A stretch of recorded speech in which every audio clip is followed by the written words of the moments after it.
Halo, assalamualaikum warahmatullahi wabarakatuh. Jumpa lagi di Armana Family Channel. Kali ini kita akan mencoba membahas tentang Windows 11. Oke, ini adalah pembahasan perdana. Kita akan coba melakukan instalasi Windows 11 mulai dari awal, yaitu download ISO terlebih dahulu, kemudian membuat USB installer, kemudian kita lakukan instalasi. Hal yang perlu dipersiapkan pada acara kali ini adalah sebagai berikut. Yang pertama adalah flash disk minimal 8 GB ya, jadi tidak boleh kurang. Kemudian kopi angkat-angkat dan kalau bisa ditambahkan onde-onde. Dan yang terakhir adalah sobat yang baik hati. 3 poin ini harus ada gitu ya, biar tidak sepaneng. Oke, untuk prosesinya kita bagi menjadi 3. Yang pertama adalah download file ISO plus Rufus, ini untuk membuat USB installer. Yang kedua adalah membuat bootable USB installernya. Dan yang ketiga adalah instalasi Windows 11 nya. Jadi ada 3 prosesi, ada 3 sesi yang akan kita laksanakan. Oke, langsung saja kita menuju ke jamuan utamanya, ke acara yang pertama, yaitu download file ISO Windows 11 plus Rufus. Silahkan menggunakan koneksi WiFi yang bagus, kalau bisa juga menggunakan kuota dari paket-paket HP hotspot yang mumpuni dengan kapasitas yang lumayan besar. Dan yang terakhir jangan lupa cemilan onde-ondenya. Oke, kalau sudah siap langsung saja kita lakukan download file ISO. Langsung saja kita buka Google Chrome dan kita lakukan pencarian download ISO Windows 11 64 bit. Oke. Nah, di sini kita akan langsung melakukan download di websitenya microsoft.com atau yang empunya ini file ISO Windows 11. Oke, kita lakukan. Di sini kita tinggal pilih download Windows 11 disk image ISO. Oke, ini adalah step by step. Kemudian di sini kita pilih bahasanya. Kita pilih bahasa Inggris saja. Jangan dicari bahasa Indonesia, pasti tidak ketemu ya di sini bahasa Indonesianya. Kita pakai bahasa Inggris. Oke, kita confirm dan kemudian kita bisa melakukan download file ISO-nya. Oke, kita langsung klik saja menu 64 bit download. Oke, nah di sini langsung melakukan download file. Filenya sebesar 5,1 GB dan ini akan di-download dalam waktu, Masya Allah, ini 3-4 hari. Ini menggunakan koneksi backup yang sudah sibuk, jadi tidak masalah. Ini adalah file yang lumayan besar ya, 5,1 GB. Itulah mengapa kita perlu menggunakan koneksi WiFi yang bagus atau koneksi hotspot dari HP yang bagus dengan kuota yang besar. Kalau tidak punya, silahkan menghubungi teman-teman Anda atau menghubungi tetangga atau menghubungi teman-teman IT untuk meminta kopian dari file ISO Win11 English X64 ini. Oke, sementara kita cancel dan kita akan mencoba jalur koneksi yang lain. Kalau diteruskan maka 2 hari akan membutuhkan kopi yang banyak. Oke, kita lanjut ganti jalur koneksi terlebih dahulu ya. Oke, di sini kita ulangi di step yang terakhir tadi, kita tinggal klik download file X64 bit. Oke, di sini kita cek lagi dari awal. Di sini sudah semua sama seperti yang tadi. Oke, langsung saja kita klik download 64 bit. Nah, di sini bisa kita lihat ini mengulang yang tadi ya. Di sini mendownload file ISO Win11 English X64 sebesar 5,1 GB dengan waktu selama 15 menit. Ini 15 menit akan berubah naik turun seiring dengan kesibukan koneksi yang kita pakai. Di sini menjadi 25 menit, menjadi 30 menit. Ini koneksi naik turun kita menggunakan koneksi sebesar 80 megabit per second. 80 megabit per second ya. Ini koneksi dedicated, jadi pada posisi jam kerja sibuk koneksi bisa naik turun. Nah, di sini kita bisa lihat masih mendapatkan waktu sebesar 15-16 menit. Ini perkiraan paling cuma mendapatkan download speed sebesar 4 MB. Nah, di sini bisa kita lihat di sini downloadnya adalah 3,6, kemudian ini masih naik ya. Nah, naik 4 MB. MB itu berarti megabyte. Nah, ini 5 megabyte. Nah, 5 megabyte itu kalau dikonversi ya sekitar 50 megabit. Karena kita menggunakan koneksi sebesar 80 megabit, maka setidaknya kita seharusnya mendapatkan download speed sebesar 8 megabyte. Oke ya. Ini sambil menunggu selesai di-download, kita coba download aplikasi yang satunya lagi, yaitu Rufus. Rufus ini kita gunakan untuk mentransfer file ISO ke dalam flash disk yang akan kita gunakan sebagai bootable installer. Oke, langsung saja kita download. Di sini ada beberapa versi Rufus. Yang paling atas adalah versi yang terakhir. Kita pakai yang Rufus 3.17p. P itu artinya portable. Oke, nah di sini filenya sangat kecil sekali, cuma 1,4 ya, 1,4 atau 1,5 ini ya. Nah, ini kalau download menjadi 1,4. File aslinya di situ tertulis 1,3. Nah, di sini ya, bisa kita lihat masih proses mendownload. Ini masih menunggu sekitar 5 menit ya. Di sini kita mendapatkan download speed antara 6 sampai 7 MB. Ini sudah lumayan cepat ketimbang downloadnya 2 hari. Makanya di sini dengan file ISO sebesar ini silahkan Anda atur, mau tidak mau harus bisa mendapatkan file ISO ini. Silahkan mau nyantol wifi-nya tetangga boleh, atau mau minta bantuan teman IT juga boleh, atau bisa di-download di komputer kantor juga boleh, tidak masalah. Yang penting kita bisa mendapatkan file ISO Win11 English x64 ISO yang sebesar 5,1 GB. Oke ya, jadi file yang satu sudah kita download yang Rufus, dan ini kita tinggal menunggu file ISO yang Win11 English ini. Oke, nah sambil menunggu kita bisa melihat sekilas info terkait instalasi Windows 11 ini. Windows 11 ini setidaknya ada beberapa spesifikasi, fitur, dan requirements, itu permintaan standar atau default. Nah, di sini setidaknya prosesornya adalah 1 GHz, RAM-nya adalah 4 GB. Nah, untuk storage-nya sendiri hard disk yang kosong disarankan 64 GB. Oke. Di sini untuk sistem firmware-nya bisa menggunakan UEFI, Secure Boot itu sehubungan dengan TPM ya. Dan yang paling bawah adalah TPM-nya harus versi 2. Kalau tidak menggunakan TPM versi 2 di dalam perangkat laptop atau CPU-nya, maka tidak akan bisa diinstal. Kira-kira seperti itu. Oke, kita coba ketahui, kita coba cari bagaimana caranya perangkat kita sudah mendukung TPM atau belum. Langsung saja kita klik pencarian, kita ketikkan tpm.msc.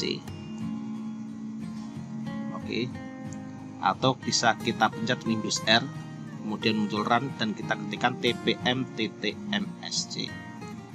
Nah, itu sama saja ya, bisa lewat pencarian atau bisa lewat run, sama saja.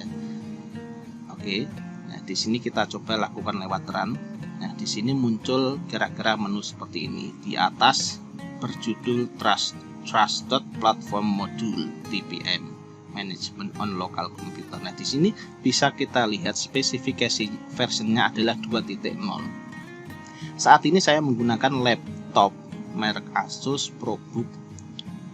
Nah, di sini dengan informasi ini berarti laptop saya ini sudah mendukung Windows 11 karena menggunakan arsitektur TPM 2.0. Bisa kita lihat manufakturnya INTC dan versi manufakturnya juga bisa terlihat di situ. Kemudian spesifikasinya juga terlihat. Artinya saya bisa langsung menginstal Windows 11 di laptop ini tanpa harus mengutak-atik file ISO-nya, atau mungkin harus kita modifikasi dulu untuk file installer bootable-nya. Jadi tidak perlu karena sudah mendukung TPM 2.0. Nah, bagaimana jika kita tidak mempunyai atau laptop kita tidak support TPM 2.0, cuman support 1.2, maka tidak akan bisa kita menginstal Windows 11. Nah, di sini kita akan membypass TPM checking-nya supaya kita bisa menginstal di komputer jadul. Komputer jadul itu adalah komputer yang sudah lama, yang kira-kira berusia 5-10 tahun yang lalu. Cek status downloadan. Nah, di sini kita sudah menyelesaikan download file ISO Win11 English sebesar 5,1 GB. Oke, kita lanjut ke jamuan utama yang nomor 2, yaitu membuat bootable USB installer Windows 11. Silakan Anda memanggil teman karib Anda atau minta tolong bantuan kepada teman Anda, disuruh sekalian membawa laptop. Dan jangan lupa dikasih undi-undi, yaitu untuk membantu membuatkan USB bootable. Kira-kira detailnya adalah sebagai berikut. Langsung saja. Nah, di sini sudah kita tancapkan, kita colokkan satu USB sebesar 8 GB. Ini adalah USB installer yang sebelumnya saya pakai untuk Windows 7. Nah, di sini langsung kita buka aplikasi Rufus 317p. Apakah Anda mau mengupdate? No. Nah, di sini ini adalah interface dari Rufus. Di device itu sudah terdeteksi secara otomatis, kita pilih yang 8 GB. Kemudian kita cari file ISO Windows 11-nya ya. Tinggal dicari tadi disimpan di mana. Nah, di sini ini adalah bagian terpenting dalam proses instalasi kita. Di sini ada standar Windows dan extended Windows. Jadi kalau kita mau menggunakan atau menginstal Windows 11 di komputer jadul atau di laptop jadul, maka wajib memilih yang extended instalasi, yaitu no TPM, no secure boot. Artinya pas posisi kita menginstal Windows 11, maka step pengecekan TPM 2 ini akan terlewati atau tidak hadir atau tidak nampak atau tidak muncul. Jadi akan langsung menuju ke proses selanjutnya. Oke ya. Jadi perlu diingat, ini adalah penting jikalau memang mau diinstal di laptop yang jadul atau CPU yang jadul. Pilih Extended Windows 11 Installation, no TPM, no secure boot. Oke, tinggal diklik saja. Kemudian untuk opsi-opsi yang lainnya bisa default, standar default. Karena ini flash disk adalah flash disk saya gunakan untuk instalasi, jadi ini tidak ada data yang penting. Jadi nanti akan saya lakukan sekalian format. Oke, sudah kita pilih. Nah, di sini file sistemnya adalah NTFS. Di bagian bawah saya format sekalian, saya quick format, tidak masalah karena tidak ada datanya. Kalau misalkan ada data di flash disk, silahkan di backup terlebih dahulu ya. Jangan langsung ditancapkan kemudian di quick format, pasti nanti datanya hilang semua. Sudah semua, sudah sesuai settingan seperti ini. Silahkan bisa dikasih label untuk flash disknya atau USB drive-nya dengan nama yang Anda inginkan. Nah, di sini saya pilih nama seperti di gambar. Nah, sudah kita cek semua. Kemudian kalau sudah yakin, kita tinggal pencet menu start. Nah, di sini ada informasi warning akan di delete semua. Di sini bisa kita lihat prosesnya. Nah, oke, bisa kita lihat proses pembuatan USB installer oleh aplikasi Rufus. Nah, di sini ini akan mengcopy file sebesar 5,1 GB tadi ke dalam flash disk. Ya, kalau diekstrak secara otomatis ini kira-kira akan menjadi sekitar 6 sampai 7 GB. Jadi pengkopian ini akan memakan waktu yang lumayan lama. Silahkan kopinya diudek dan diseruput supaya tidak sepaneng, tidak pening. Oke ya. Bisa kita lihat ini pengkopian sudah 8%, masih menunggu kelanjutan. Oke, di sini bisa kita lihat masih proses mengcopy data. Nah, sambil menunggu silahkan Anda makan cemilan yang sudah disiapkan sama teman Anda tadi, onde-onde, atau mungkin bisa menseruput kopi angetnya. Inilah waktu yang tepat buat menseruput kopi anget dan onde-onde gitu ya. Nah, di sini bisa kita lihat status kopinya masih lama. Ini kita lakukan percepatan pemutaran videonya 2-3 kali. Di sini bisa kita lihat. Jadi ini kalau memang sudah sering melakukan pembuatan USB ini diabaikan saja, tidak perlu dilihat sepaneng-sepaneng karena ini cuma pengkopian secara otomatis. Nanti setelah selesai akan muncul konfirmasi kalau pengkopian sudah selesai. Kira-kira seperti itu ya. Ya, ini memang lumayan lama. Ini bisa lebih cepat kalau Anda menggunakan USB 3. Nah, ini sudah selesai. Oke, kalau sudah muncul seperti ini sudah selesai, tinggal di close saja Rufusnya dan bisa kita cek. Di sini sudah selesai. Biasanya saya lakukan penandaan di flash disk tersebut supaya tidak keliru karena saya memiliki beberapa flash disk. Nah, di sini saya tinggal tandai dengan notepad, kemudian saya kasih nama Windows 11. Sampai di sini USB bootable installer sudah selesai dan bisa digunakan untuk menginstal di laptop atau CPU jadul. Jadul dalam artian tidak mempunyai chipset TPM 2.0. Oke, setelah selesai langsung saja kita eject dan kita lanjutkan ke jamuan acara yang terakhir, yang ketiga, yaitu instalasi. Ini adalah jamuan utama kita. Untuk instalasi ini tidak jauh berbeda dengan instalasi Windows 10. Jadi kalau yang sudah pernah menginstal Windows 10, ini setidaknya menunya ya nggak jauh-jauh berbeda, karena paling cuma ada sedikit pemindahan posisi saja. Oke, langsung saja. Di sini kita sudah berpindah ke CPU. Di sini saya menggunakan CPU lama, Gigabit H61. Ini adalah mainboard sekitar 2000 berapa ya, 2011 kalau nggak salah, 10 tahun yang lalu dari sekarang. Di sini masih dual core ya, menggunakan prosesor G2030. Kemudian RAM-nya, nah di sini bisa kita lihat H61MDS2. Nah, di sini BIOS date-nya saja 2013. Ini berarti sekitar tahun 2011-12 lah. Di sini bisa kita lihat untuk bootable-nya ini masih standar-standar saja. Nah, ini kita explore BIOS-nya ya, mainboard H61. Untuk beberapa mainboard biasanya ada menu boot optionnya, bisa F8, F10 maupun F12. Kalau yang dari generasi Gigabit terbaru biasanya untuk masuk ke menu boot menu tinggal ditekan saja menu tombol F12. Oke, bisa kita lihat sekilas ini adalah BIOS dari mainboard H61. Di sini memorinya adalah 12 GB, berarti 8 plus 4. Oke, ini saya mencoba menggunakan RAM yang sedikit besar karena posisi prosesor yang masih dual core dan mainboard yang masih H61 gitu ya. Setelah kita yakin semuanya tidak ada masalah, kita tinggal save saja. Di sini adalah opsional, kalau misalkan tidak perlu di setting lagi juga tidak masalah. Ini saya cuma mau menunjukkan bahwa saya menggunakan mainboard H61.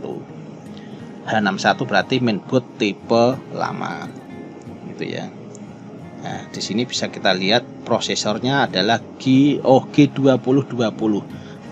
Tadi saya bilangnya G2030 salah ya. Ini lebih lama lagi, prosesornya pakai G2020. Oke, di sini masih standar semua, tidak ada yang perlu serius diperhatikan di sini. Masih standar semua. Yang perlu diperhatikan dalam BIOS adalah boot menu optionnya.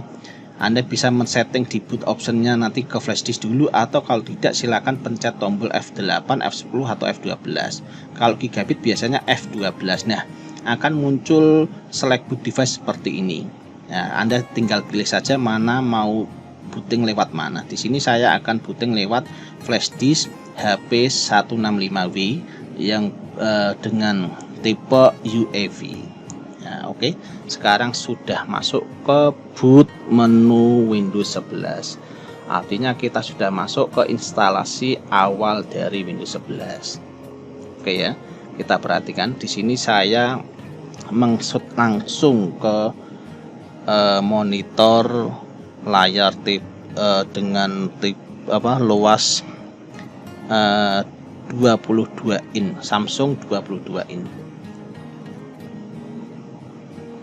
Oke, masih proses loading data dari USB. Nah, di sini ini adalah halaman utama dari instalasi ya. Ini kurang lebihnya hampir sama dengan Windows 10.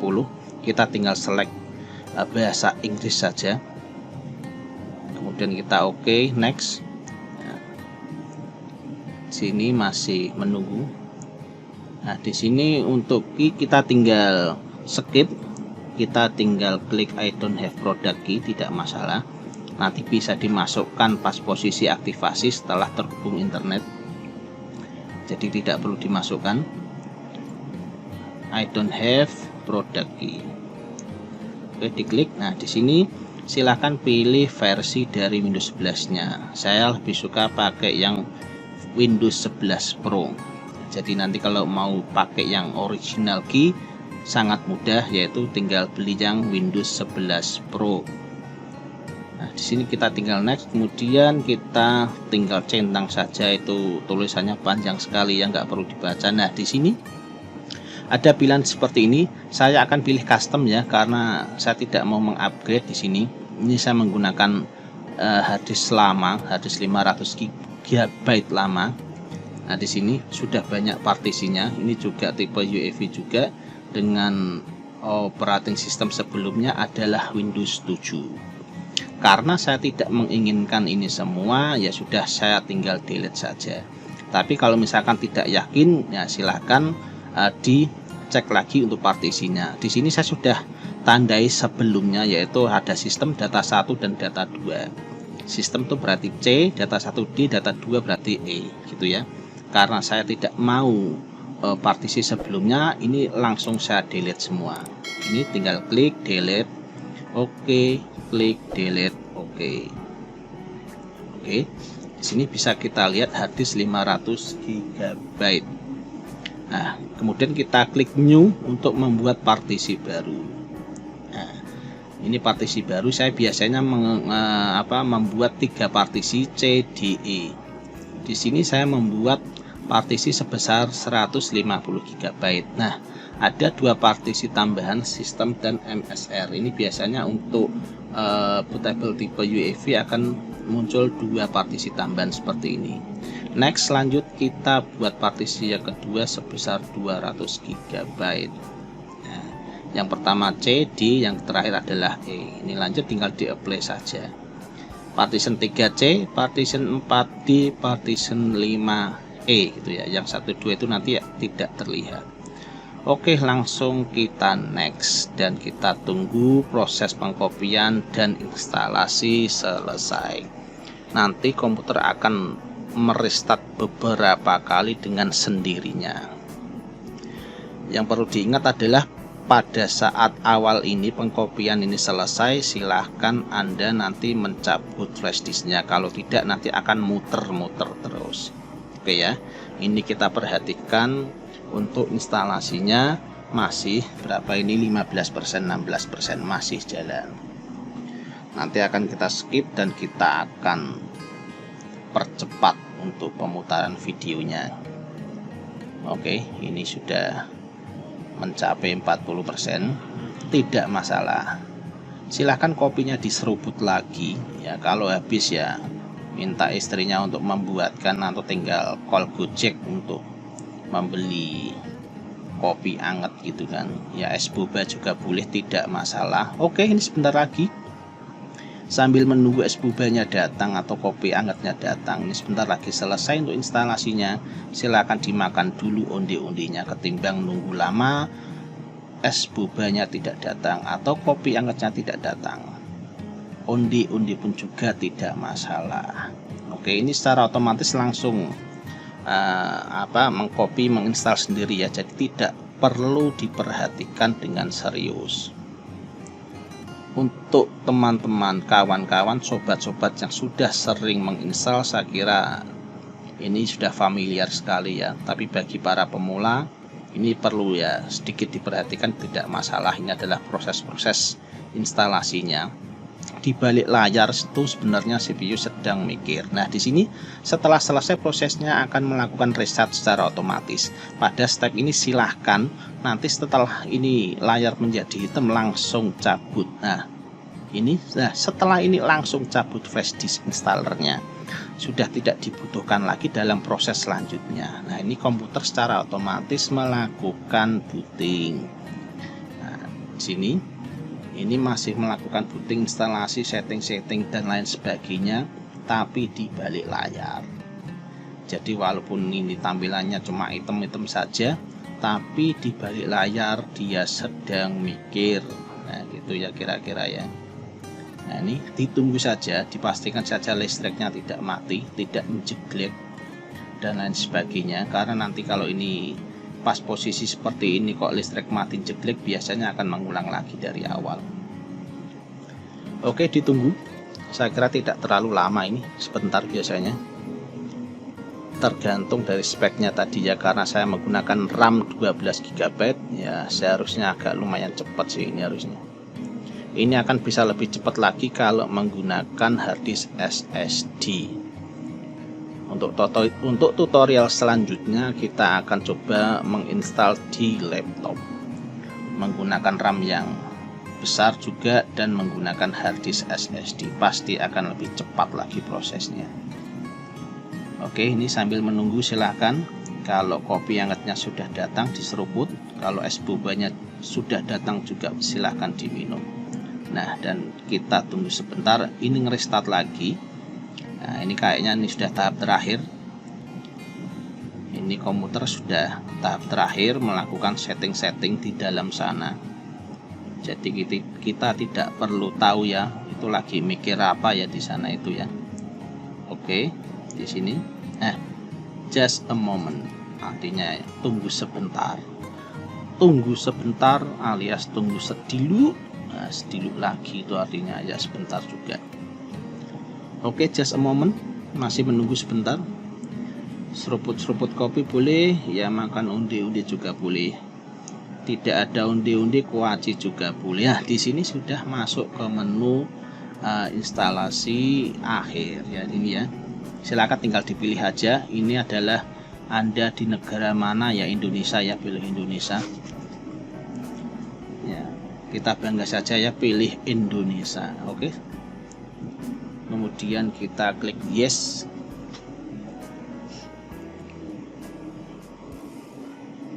Kalau mau pilih negara yang lain pun juga tidak masalah, tapi saya sarankan ya pilih Indonesia saja, karena nanti terkait dengan menu-menu yang ada di dalamnya, terkait periklanan, terkait setting dan lain sebagainya, nanti berhubungan dengan setting negara ini. Jadi saya sarankan ya setting Indonesia saja. Ini kita masuk ke menu setting keyboard, langsung saja di yes. Apakah ingin keyboard kedua, di skip saja, kita pakai keyboard 1 ya, langsung di skip. Oke, next, lanjut. Apakah Anda mau connect ke internet atau ke jaringan, ini di skip saja. I don't have ya, ini continue with limit. Oke, tidak masalah. Nah, di sini sudah hampir selesai. Silahkan masukkan username Anda, masukkan nama Anda. Di sini saya memasukkan nama Zero. Kemudian untuk password silahkan langsung dimasukkan saja, walaupun simple 123456 atau 123123 atau 123 tidak masalah. Yang penting dikasih password ya. Nah, ini tadi saya salah memasukkan password tidak sesuai. Saya coba ketikkan lagi. Nah, ini pakai keyboard yang bagus ya, supayanya password bisa sama sesuai. Oke, setelah itu kita klik menu next. Di sini akan tampil pertanyaan security. Ini di Windows 10 pun juga ada 3 pertanyaan security ini. Silakan dipilih dan diisi sesuai jawaban yang diinginkan. Ngawur juga nggak masalah, yang penting dicatat ya di sini ya. Nah, di sini saya pilih security question, pertanyaan keamanan yang pertama, kemudian yang kedua saya jawab apa, yang ketiga saya jawab apa. Nah, yang penting dicatat. Mau pilih yang manapun, jawab yang manapun nggak masalah, yang penting dicatat. Oke, setelah kita mengisi dan menjawab 3 pertanyaan security ini, kita tinggal klik next saja. Nah, di sini kita tinggal menunggu sebentar. Nah, nanti akan muncul seperti ini. Ini pun di Windows 10 ada ya. Nah, biasanya akan terbagi kanan dan kiri. Ini sih saya biasanya disable semua. Nanti kalau memang mau di enable tidak masalah, bisa di menu setelah selesai. Oke, lanjut. Nah, di sini sudah hai itu artinya halo. Nah, sebentar lagi instalasi sudah selesai. Kita tunggu sebentar. Masih menunggu. Nah, di sini klip-klip seperti ini. Itu seperti cahaya bola ya, animasi cahaya bola. Nah, seperti itu. Nah, ini lumayan bagus juga. Daripada item doang, gak masalah. Ini ada bagus, ini ada efek bola animasinya. Nah, ini sebentar lagi selesai. Kita seruput kopi dulu boleh, nggak masalah.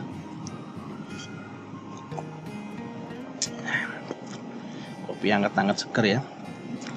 Kalau kurang seger ya seruputnya es boba saja, tidak masalah. Oke, masih menunggu. Ini hampir selesai. Nah, ini biasa, ini hampir sama seperti sebelumnya. Mereka si komputer sedang mikir-mikir lah, akhirnya sampai juga di menu yang terakhir, yaitu setting. Oke ya, jamuan sudah selesai. Kita lanjut bersih-bersih dan berbenah. Ini maksudnya adalah kita tinggal setting pasca instalasi. Seperti ini tampilan dari Windows 11.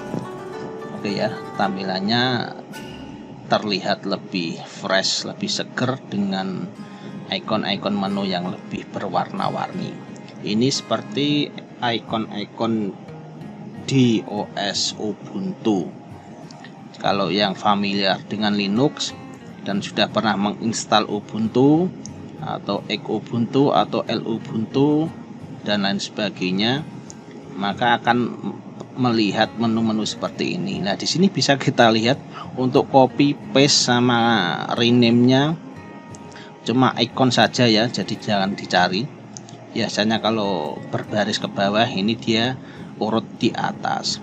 Jadi copy, cut, paste, rename itu ada di bagian atasnya. Oke, ini kita rename dulu ya supaya tidak lupa atau membingungkan. Jadi C saya biasanya rename menjadi sistem. Nah, di sini kita lanjut masuk ke komputer manajemen. Kita tinggal ketik saja komputer manajemen daripada repot-repot nyarinya di menu di mana.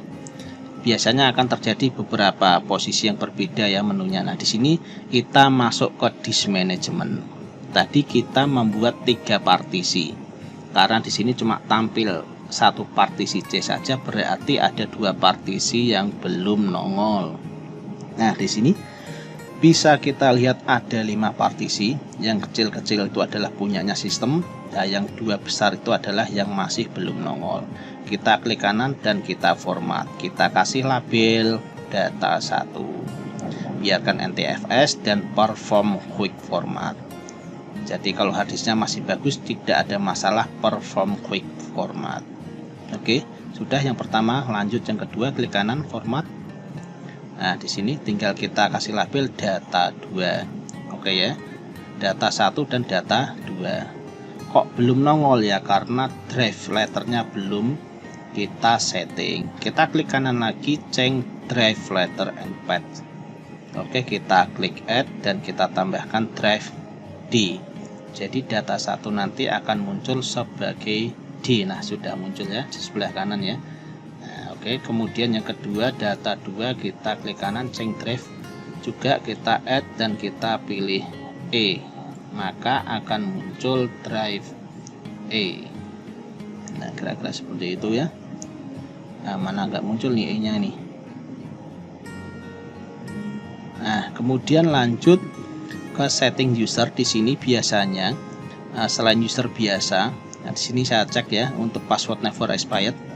Kemudian saya setting untuk user administrator, ini saya aktifkan.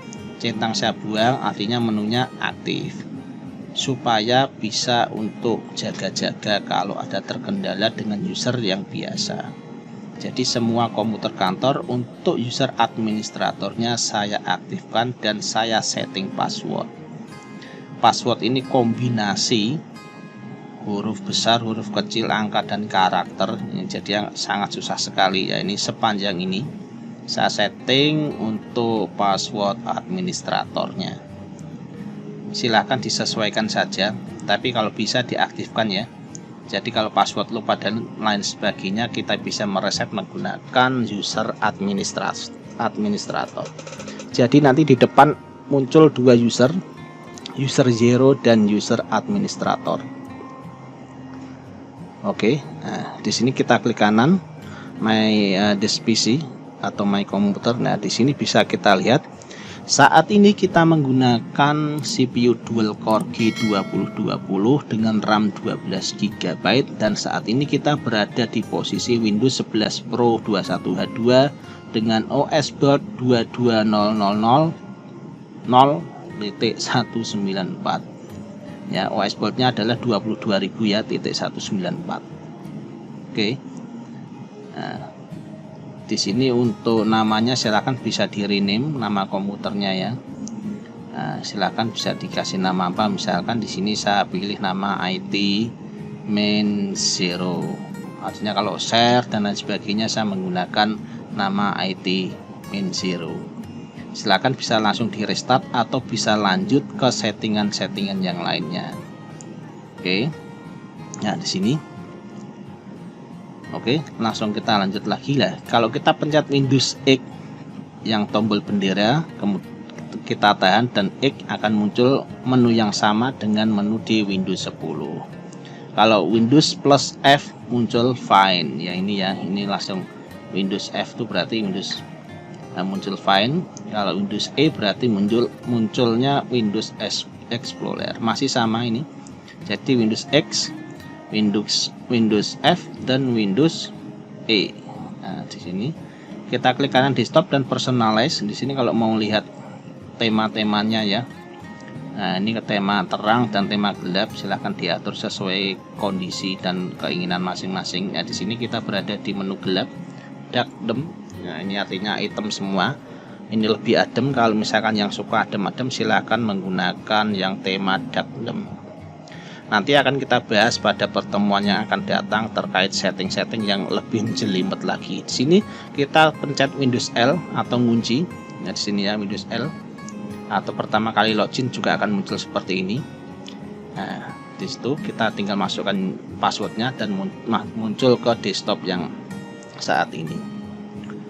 Oke, di sini untuk setting-setting akan kita bahas pada pertemuan selanjutnya. Nah, di sini adalah Windows X yang tadi kita tampilkan, menu-menunya masih standar seperti yang ada di Windows 10. Oke, jadi seperti ini ya. Terima kasih sudah menonton sampai habis. Semoga bermanfaat dan semoga tidak bingung dan semoga menjadikan semangat untuk mencoba sesuatu yang baru ini. Terima kasih. Wassalamualaikum warahmatullahi wabarakatuh. Sampai jumpa dan terima kasih. lanjut ngopi-ngopi dan makan undi-undi. Wassalam.